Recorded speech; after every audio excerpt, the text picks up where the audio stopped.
اگر ہم گنتی کریں اپنی نگاہوں کی خیانت کی کہ ہم نے کتنی دفعہ اپنی نگاہوں سے غیر محرم کو دیکھا، کتنی دفعہ فیس بک پہ ہم نے برائیوں کو دیکھا، یوٹیوب پہ برائیوں کو دیکھا، واٹس ایپ پہ برائیوں کو دیکھا، اور یوں ہی چلتے پھرتے راستوں میں ہم نے برائیوں کو دیکھا، بتائیے اس کی کوئی گنتی کر سکتا ہے؟ لیکن آج تک اس نے بینائی نہیں چھینی۔ ہونا یہ چاہیے کہ یہ جتنے نوجوان رات کو فیس بک لے کے بیٹھ جاتے ہیں، یہ سارے صبح کو اندھے ہو جانے چاہیے، اور جو گالیاں بکتے ہیں، ماں باپ سے بدتمیزی کرتے ہیں، دل آزاریاں کرتے ہیں، ان کی زبانیں گونگی ہو جانی چاہیے، اور جو میوزک سنتے ہیں، گانے سنتے ہیں، برائیاں سنتے ہیں، ان سب کو بہرا ہو جانا چاہیے۔ اور جو دین کے خلاف اسکیمیں بناتے ہیں، پلاننگ کرتے ہیں، منصوبے بناتے ہیں، ایسے لوگ بھی تو دنیا میں ہیں نا کہ جو دین کے خلاف منصوبے بناتے ہیں، مسلمان مٹ جائیں، اسلام مٹ جائے، دین مٹ جائے، مسجدیں خالی ہو جائیں، مسجدیں ختم ہو جائیں۔ ہونا تو یہ چاہیے کہ ان سب کی عقل مسخ ہو جائے، یہ سب کے سب صبح کو اٹھیں تو پاگل ہو چکے ہوں، لیکن اس کے کرم پہ قربان جائیں۔ اتنا کچھ کرنے کے بعد بھی وہ اپنی نعمتیں اپنے بندوں سے چھینتا نہیں ہے، اور نہ ہی اپنے بندہ ہونے سے نکالتا ہے۔ باپ بیزار آ کے کہتا ہے تو میرا بیٹا ہی نہیں ہے، ماں بیزار ہو کے کہہ دیتی ہے تو میری اولاد ہی نہیں ہے، لیکن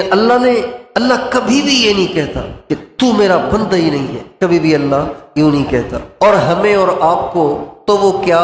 اپنی بندگی سے نکالے گا، اور ہم سے اور آپ سے وہ کیا اپنی نعمتیں چھینے گا، جبکہ فرعون جس نے خدائی کا دعویٰ کیا، اس کے پاس 2 نبیوں کو بھیجا تو نبیوں سے کہا موسیٰ، ہارون، ذرا نرمی سے بات کرنا، سنبھل کے بات کرنا، ایسا بول نہ بول دینا کہ کہیں وہ مجھ سے اور دور ہو جائے، ایسے بولنا جس سے وہ میرے قریب آ جائے۔ تو اس سے کیا لگ رہا ہے کہ اللہ کیا چاہتے ہیں کہ فرعون بھی ہدایت پہ آ جائے۔ قارون موسیٰ علیہ السلام جیسے نبی پہ اس نے زنا کی تہمت لگائی تو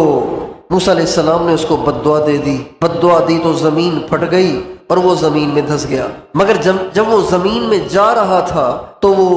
چیخ رہا تھا، چلا رہا تھا، رو رہا تھا، معافیاں مانگ رہا تھا، معذرت کر رہا تھا، موسیٰ معاف کر دے، معاف کر دے۔ منتیں کرتے کرتے سارا زمین میں دھس گیا۔ اللہ تعالیٰ نے موسیٰ علیہ السلام سے فرمایا موسیٰ تیرا دل بڑا سخت ہے، اتنا تجھے اس نے پکارا اور تو نرم ہی نہ ہوا، تو نے اسے معافی نہ کیا۔ میری عزت کی قسم، میرے جلال کی قسم، مجھ سے معافی مانگتا میں اسے معاف کر دیتا۔ کتنا کریم ہے، کتنا رحیم ہے۔ ہمارے نبی کو احد کی جنگ میں پتھر لگے، 3 کافروں نے آپ کو پتھر مارا اور ایسا زوردار لگا کہ آپ کا چہرہ زخمی ہو گیا، آپ کا سر زخمی ہو گیا، آپ کا کندھا زخمی ہو گیا، اور آپ بے ہوش ہو کر گڑھے میں گر گئے۔ جب آپ کو ہوش آیا نا، حدیث میں آتا ہے آپ اپنے دائیں ہاتھ سے اپنے چہرے سے خون کو پونچھ رہے تھے، یوں آنکھوں میں جا رہا تھا، منہ میں جا رہا تھا خون، تو آپ یوں اپنے چہرے سے خون کو پونچھ رہے تھے، اور پونچھتے پونچھتے آپ یہ بھی کہہ رہے تھے